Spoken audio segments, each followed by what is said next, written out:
le président de la République démocratique du Congo, Félix Tshisekedi, vient de faire un discours vraiment insensé. Moi-même, je n'ai pas compris comment est-ce qu'un président peut dire devant son peuple que Doha et Washington sont les amis de la RDC. Moi, j'ai compris aujourd'hui pourquoi vous n'arrivez pas à vous concentrer lorsque vous partez négocier pour la paix dans le pays. Ça, j'ai bien compris. Dans le langage diplomatique, on ne dit pas amis. On ne dit jamais amis. Parce que entre les États, c'est l'intérêt. C'est l'intérêt qui lie les États. Chacun défend ses intérêts. Un président qui ose dire ça, vraiment, c'est une erreur monumentale. Ça n'existe pas dans le langage diplomatique. Il faut dire nous sommes des partenaires stratégiques ponctuels. Ça, c'est bien précis. Il a dit ça dans le discours. Vous allez écouter ça très bien. Au début, il a très bien commencé. Oui, ça, je peux lui donner 20 sur 20. Il a très bien commencé. Il partait très bien, mais à la fin, il a tout gâché.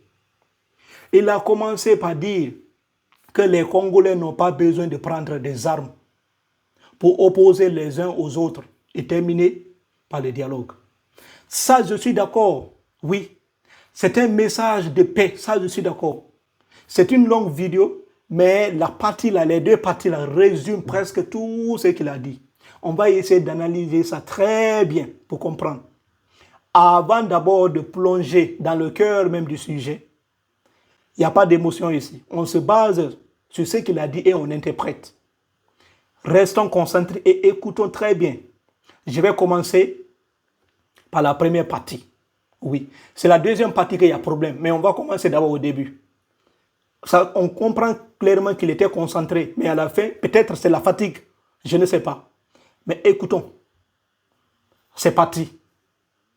Les Congolais n'ont pas besoin de prendre des armes pour s'opposer les uns aux autres pour terminer par le dialogue.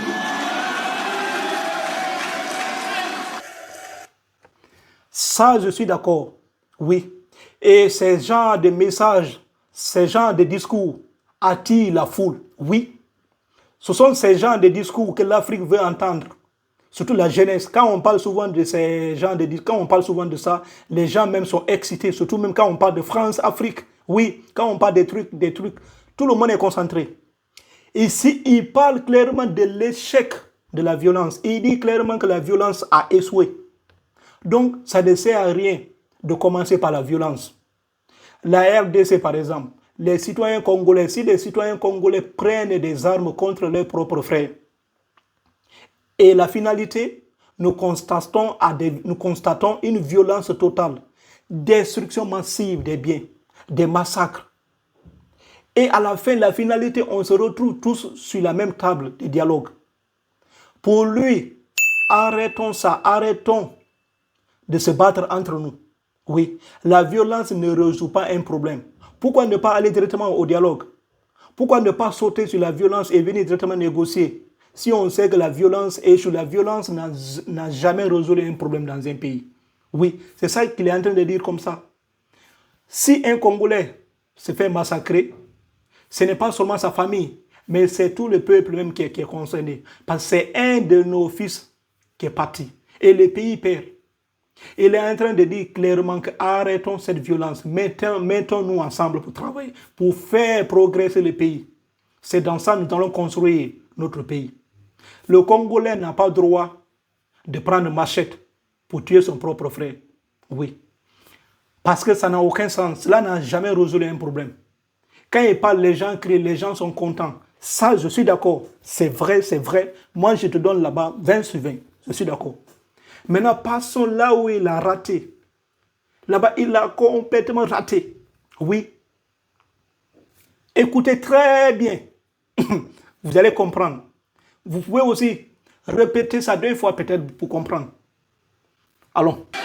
La République démocratique du Congo, notre cher pays, est engagée en ce moment sur une voie très déterminante que j'appelle, moi, la croisée des chemins. Nous sommes en train de jouer notre avenir, notre devenir. Vous avez entendu parler des discussions de Doha et de Washington.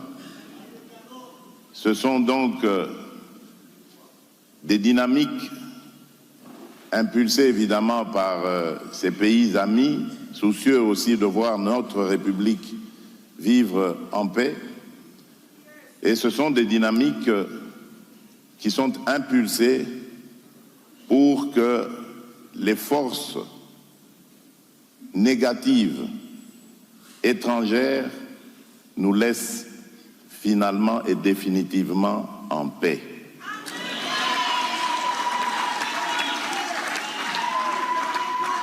Voilà pourquoi moi j'ai accepté justement d'aller dans ces voies-là, parce que ce sont des interventions extérieures qui ont toujours ruiné, en tout cas pour une grande partie, ruiné la voie du développement, les efforts pour le développement que la République démocratique du Congo, notre pays, voulait toujours engager. Et nous espérons, par ces deux dynamiques de Doha et de Washington, arriver à tirer un trait définitif sur ces incursions intempestives de ces pays voisins dans notre politique interne. C'est un discours raté. Monsieur n'a pas même... C'est que il n'était même pas concentré quand il parlait. On sent clairement qu'il a déraillé. Au début, le début d'abord du discours. Si vous voulez suivre la vidéo complète, vous pouvez la regarder. Au début, il était concentré. À un moment donné, il a complètement tout gâché. En diplomatie, il n'y a pas amitié. On ne parle pas d'amitié en diplomatie. Nous disons clairement, nous sommes des partenaires stratégiques. Les gens que tu comptes là, ils comptent sur les autres, ils comptent sur la médiation internationale pour résoudre le problème de la RDC. Ça, je ne suis pas, je peux peut-être comprendre, mais pas aussi à 100%. Parce que la souveraineté d'un État ne dépend pas de l'extérieur. On commence d'abord à l'intérieur, on commence d'abord à résoudre certains problèmes à l'intérieur avant de nous attaquer aux problèmes de l'extérieur. Commençons d'abord par là où il parle d'amitié.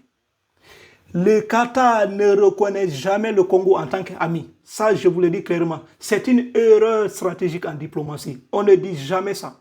On dit partenaire stratégique. Si vous voyez le Qatar investir ailleurs, d'ailleurs, aucun pays du monde ne peut risquer ses économies, ne peut risquer toutes ses finances pour aller aider un autre pays sans condition. C'est impossible. Le Qatar, d'abord, commençons par le Qatar. Le Qatar gère d'abord ses intérêts. Le Qatar investit dans des pays riches en pétrole, riches en minerais stratégiques, dans le but de laisser ses influences dans ces pays. Oui. Le Moyen-Orient, le Qatar que vous voyez aujourd'hui, le Qatar finance certains groupes islamistes. Oui. C'est un politicien dans le but de montrer aux gens dans la région que nous sommes vraiment une puissance. Le Qatar fournit, le Qatar faire ça pour donner une bonne image au monde, une bonne impression aux gens. Ce n'est pas de la gratuité. Le Qatar même a organisé la Coupe du Monde. Ce n'était pas seulement une simple organisation, c'était pour montrer la bonne image du pays et détourner l'attention des médias, oui, internationaux concernant les critiques du Qatar. Montrer au monde entier que c'est comme ça, nous sommes ici, nous respectons les droits de l'homme. Ici, les gens vivent en paix. Nous faisons cela, nous faisons ça, pour montrer une bonne image au monde entier. Aucun pays ne peut aider un pays sans condition. L'Amérique que vous voyez, c'est la même chose. L'Amérique défend toujours ses intérêts. L'Amérique ne va jamais venir dans un pays et vous dire que nous venons pour vous aider sans condition. D'ailleurs, quand vous êtes parti aux États-Unis pour négocier une négociation de paix, vous savez très bien ce que l'Amérique vous a dit. L'Amérique a dit clairement sécurité contre minerais. Vous nous donnez vos minerais et nous on sécurise la région. Ils ont pris certaines régions. Oui, c'est là qu'on l'a d'abord en discussion. Il n'y a pas d'intérêt entre États. Oui, arrêtez de faire croire aux gens qu'il y a de l'amitié. Il n'y a jamais eu de l'amitié entre États, Monsieur le Président. Il n'y a pas amitié. L'Amérique a détruit l'Afghanistan sous prétexte d'imposer la démocratie. Oui, Sous prétexte d'imposer la démocratie, l'objectif, c'était quoi? C'était de contrer l'influence russe et la Chine dans la région. Et aussi, le pays est riche aussi en minerais stratégiques. Oui. L'Amérique a détruit l'Irak sous prétexte, avec des accusations fallacieuses, soit disant que Saddam Hussein est en train de fabriquer des armes de destruction massive. C'était des mensonges. L'objectif était clair. Le pays est riche en pétrole. L'Amérique ne vient jamais dans un pays défendre l'intérêt des autres. Non, l'Amérique a ses propres problèmes à résoudre. Arrêtez de faire croire que nous sommes des amis. Il n'y a pas amitié entre États. Le jour où les gens là vont comprendre qu'ils n'ont plus d'intérêt au Congo, ils vont vous laisser tomber. Dire que vous êtes des amis, c'est une naïveté politique. Arrêtez de dire qu'il y a amitié. Il n'y a pas amitié en politique. Vous avez vraiment raté cette partie. Il faut comprendre ça. Peut-être c'est à cause de ça que vous n'arrivez pas à vous concentrer lors des discussions internationales. Oui, pour vous, dans la tête, vous êtes des amis et les gens là sont sérieux. Les gens là, ils sont au sérieux. Mais vous venez, dans votre tête, c'est l'amitié qui est là. C'est ça qui fait que vous n'arrivez pas à bien décider de l'avenir du Congo. Oui, c'est ça votre croyance. Tu viens de montrer clairement que tu es croyant. Il faut résoudre les intérêts du pays par la diplomatie. Mais il ne faut jamais dire que nous sommes amis. Il n'y a pas amitié. Les gens là ne vous reconnaissent pas. Donc, il ne faut jamais faire ça. De deux, vous comptez sur Washington et Doha pour résoudre le problème de la RDC, ce qui sévit actuellement à l'est du pays. Ça, ils comptent sur cet accord pour résoudre ce problème. Monsieur, vous devez comprendre que beaucoup d'accords ont échoué. L'accord d'Addis Abeba a échoué. Sun City a échoué. L'accord de Lusaka a échoué. Pourquoi ces accords-là ont échoué? Parce que l'Amérique, vous voyez, entretient aussi des relations avec ces mêmes pays que vous êtes en train d'accuser. L'Amérique aujourd'hui a des relations avec vos pays voisins. L'Amérique aujourd'hui a des relations avec vos États voisins. Oui. Vos États voisins, un parmi eux-mêmes, a signé un accord migratoire, accord sur la migration. Les États-Unis ont déporté des gens qui sont indésirables sur le sol américain. On les déporte pour venir dans un pays voisin là-bas. Oui, ce n'est pas de la gratuité. L'Amérique a donné de l'argent à ces pays voisins. Ces pays voisins ont pris cet argent. Les relations sont basées sur l'intérêt. Si vous partez négocier, mais ne mettez pas dans votre tête que c'est une paix définitive. Non. Ce n'est pas une paix définitive. La dépendance, ce n'est pas une paix définitive. Arrêtez ça. L'Amérique a toujours entretenu des relations avec vos pays voisins. Et c'est ça qui fait souvent que les accords-là échouent. Parce que si vous voyez que ces accords-là échouent, au début, les gens là acceptent ce qui les arrange. Vous partez vous asseoir là-bas. Ils acceptent ce qui les arrange et refusent ce qui ne les arrange pas. C'est pourquoi il y a toujours une guerre à l'Est. La guerre là ne va jamais finir tant que vous n'attaquez pas tant que vous ne trouvez pas la vraie solution. Vous devez comprendre ça parce que vous comptez beaucoup sur ces accords-là pour résoudre le problème de la RDC. Vous devez comprendre que la souveraineté se défend d'abord sur le plan national. Oui, sur le plan politique, économique, militaire, avant d'abord d'aller chercher une médiation à l'international. Pourquoi j'ai dit ça? Parce que la souveraineté, c'est le droit d'un pays à décider de lui-même de son avenir, sans qu'aucun État extérieur ne lui impose ses lois. Oui, c'est ça la souveraineté. Il faut comprendre qu'avant d'abord d'aller chercher une médiation à l'international, vous devrez d'abord vous attaquer aux vrais problèmes. Pourquoi j'ai dit ça? Sur le plan politique, si les institutions sont faibles à l'intérieur, si la justice est faible, s'il y a l'instabilité, s'il y a la corruption, cela donne la force aux ennemis de vous infiltrer. C'est pourquoi il faut d'abord résoudre ce problème à l'interne avant d'abord de vous attaquer aux vrais problèmes, avant d'aller chercher une médiation à l'international. C'est pourquoi les accords là échouent tout le temps. Parce qu'à l'intérieur d'abord il y a problème. Sur le plan militaire, il faut résoudre d'abord ce problème. Il faut d'abord chercher à renforcer votre armée. oui, à augmenter l'effectif militaire, à vous armer, essayer de fabriquer des missiles, tirer des relations, oui. Il faut d'abord ça. Sur le plan diplomatique, si la RDC est incapable de négocier avec ses voisins, cela va toujours l'impacter même à l'international. Vous serez toujours incapable de négocier de façon équitable à l'international. Parce que dans votre tête, nous sommes des amis. Et les gens là ne vous reconnaissent pas comme amis. Quand vous êtes assis avec eux, là, et ils sont au sérieux, mais vous n'êtes pas au sérieux. Dans votre tête, c'est l'amitié. Ça, c'est une erreur monumentale. Et aussi sur le plan social aussi, il faut d'abord intégrer complètement tous les Congolais. Comme vous l'avez dit au début, il faut que d'abord la population soit très bien au courant. Il faut que la population s'unisse. C'est extrêmement important. Si la population se met ensemble, ça, vous serez capable de neutraliser tous les ennemis extérieurs du pays. Si vous ne faites pas ça, vous cherchez une médiation à l'international. Je comprends très bien ce que vous avez dit. Pour vous, vous espérez que peut-être ça va réussir. Et après ça, vous allez résoudre d'autres problèmes à l'interne. Il faut d'abord vous attaquer aux vrais problèmes internes. Ces gens-là vont toujours vous trahir. Tant que leurs intérêts ne sont pas menacés au Congo, ils seront toujours là. Mais le jour où ils comprendront qu'ils n'ont plus rien à foutre au Congo, ils vont se retirer et vous laisser avec les pays voisins.